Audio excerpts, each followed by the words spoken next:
Huwag makipagtalo sa sinungaling. Sayang oras, sayang ang lakas. Ang problema sa mga taong sinungaling ay sila mismo ay naniniwala sa mga kasinungalingan nila. Sila mismo ay naniniwala na ang sinasabi nila sa sarili nila ay totoo. Nature na nila ang pagsisinungaling. Sanay na sila dyan. Patong-patong na ang mga sinasabi nila. Mga kinakalat nila na hindi totoo. At entertain sila sa mga pinaggagawa nila. Para silang bumubuo ng kwento na sila mismo ang nanonood at unang-una napapalakpak. Sanay silang magdugtong-dugtong ng mga kwento, mga istorya. Magugulat ka dahil totoo naman ang ibang parts doon. Yes, may mga facts na kasama, pero hinahaluan nila ng mga fake information. Para nga naman totoong-totoo kapag narinig mo. Again, huwag makikipagtalo. Huwag makikipaglaban sa mga taong sinungaling.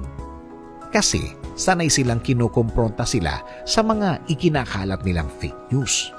At isa pa, sila na nga itong nagkalat ng mali. Sila pa itong galit. Isa pa, type nila yung mga scenes na parang inaaway mo sila.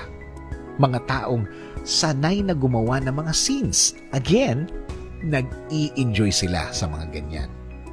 At kapag kinausap mo na sila, huwag mong iisipin na titigil na sila. Mas lalo silang ginaganahan sa mga kasinungalingan nila.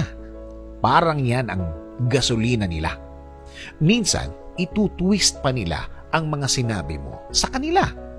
Ikaw pa ang pagbibintangan sa huli na ikaw pa ang sinungaling. Let us pray. Panginoon, ilayo mo kami sa mga taong sinungaling.